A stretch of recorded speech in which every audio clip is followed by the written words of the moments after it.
And also, I don't know how we forgot the Chicago Bulls, bro. Oh yeah.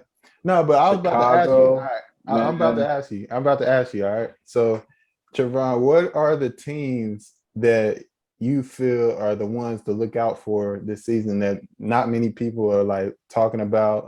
Obviously, a lot of people are pretty excited about the Bulls, but um, like what are those teams that you're like, you might want to buy a league pass for this team, or you might want to keep a close eye on this team? Um, well, obviously, if I would have had my pick, just because I like the Lakers, they would definitely be in there. The Warriors would be up there. Obviously, the Nets. Mhm. Okay, and then, like I said, Chicago would be in there, and hmm, I don't know. It's not like a list, but obviously those four, man. Because just like I was kind of like I wasn't as big on Chicago when they first announced the signings of everybody, but Mhm. just watching them play in the preseason and like they're just a younger core and like they can really get out on the transition. And they have DeRozan and they also have Vucevic in the middle. They got Pat Williams from who's here from North Carolina. Mhm. A young player that's can ball out. They also got Kobe White. Um, and they just got a lot of young pieces that I think they can fit in and play together. They got young legs. They got Lonzo, who's gonna really make sure to get everybody the ball. They got Zach Levine, an explosive scorer. Demar, a seasoned vet.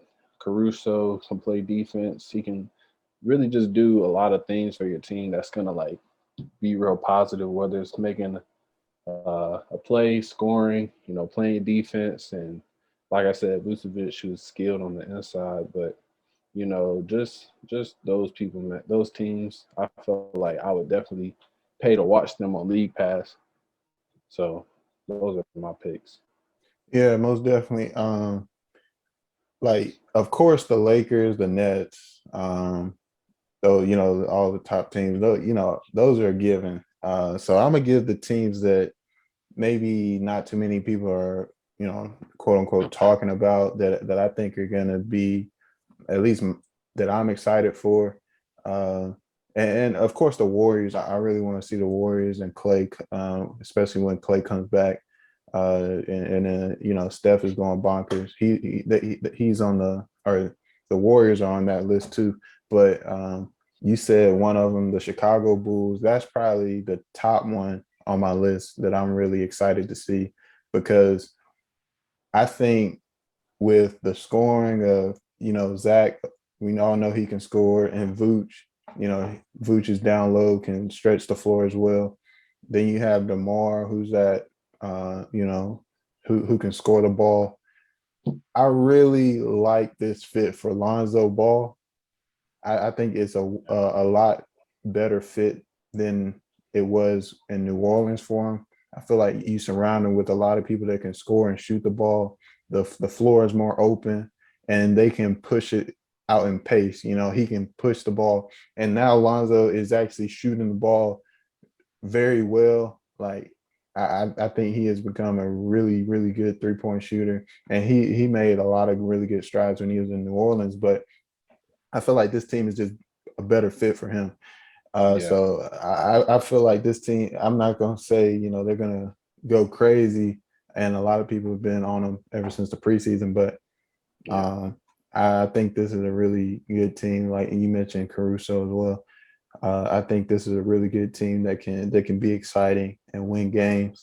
And my next team is the Memphis Grizzlies, especially after coming off of the season they had last year, and then um, in the play-in tournament against the Warriors, and then playing against they played the Jazz, I think it was right. I think they in the played the Jazz. play-in or in the playoffs. Yeah, the first round they played the Yeah, Jazz, and they fought like super hard. Dylan Brooks, um, I think Jaren Jackson played that series, and then of course Ja and the rest of the crew.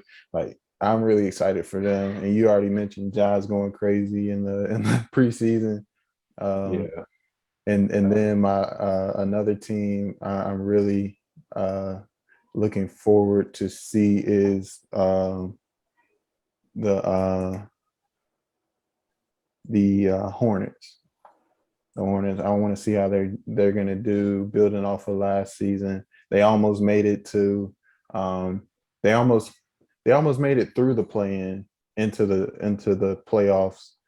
Um, yeah, so I want to see how they build off that, and of course you have LaMelo going crazy and doing what he does, and being exciting, and like we said, they got book. How do you say his last name? Book Night. book night. Yeah, Book Night. So Yeah, a few things. What you said about Lonzo, him shooting the ball, I think that really shows a testament to how like I felt like we kind of, even though players come in with high expectations, not everybody is ready to just take off right away. And the mm-hmm, fact of how well Lonzo is playing now, I think that just shows like what giving players with the high upside, you know, mm-hmm. some years to develop to see what they could turn out to be, how valuable that is really. Because a lot of people, some people may have called Lonzo a bust, and I Yep. just think that with the way he's continued to you know fix his shot and just continue to keep all the intangibles and the skill sets that he already had and combine the two together. I just think he deserves a lot of props for that. And also, it's not really a team to watch, but it's really a player. Like Giannis, man, like the fact that he can get better, bro, like that is Just crazy. Because I mean, it was yeah. only two preseason games, but just the fact that he's showing glimpses of like the confidence, I just feel like he's playing with a lot more confidence, Mm-hmm, and similar to how when the Warriors won that first championship, they kind of, Steph was already balling, but he just took off like he knew he was that guy every time he stepped on the court.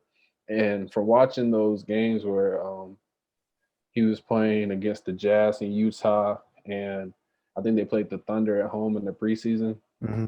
The way Giannis was getting into his shots, just shooting it, his stroke did look a lot more smoother.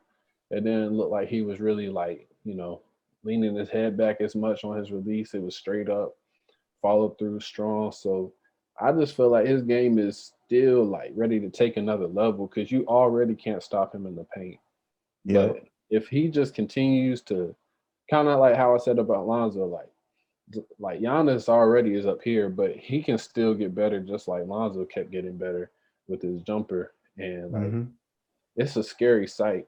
And I feel like a lot of people, well, that's the next part of the segment, but and you mentioned Memphis, but the only thing about Memphis is the Bucks did get Grayson Allen, which is another Yeah. good acquisition, and he seems like he would fit right into that offense. Like him playing with a player like Giannis, where all he has to do is slash and shoot.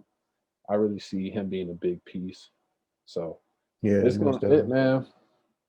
Yeah, he's gonna take off this year, man. Yeah, and going to what you said about Lonzo, and I guess this also ties into uh, Giannis. Is like a lot of people are quick to write players off across all sports, and everybody wants results now. They I mean some players take time to develop, and become who they eventually are going to become. So that's one thing to keep in mind. But going back to your Giannis point, I was going to bring this up a little later, but we can bring it up now. Like he's looking real comfortable out there taking that jump shot. And of course, it's only two preseason games. I'm not going to go crazy over it, but Yeah. the way it looks, he's looking real comfortable out there, and you can see, he's starting to get very comfortable with taking those kinds of shots. So that's a good sight to see, especially just adding to his scoring bag. Just adding tools to the bag, honestly, and that he can just pull out whenever he Hmm. needs to. But nah, man, I think you're definitely right.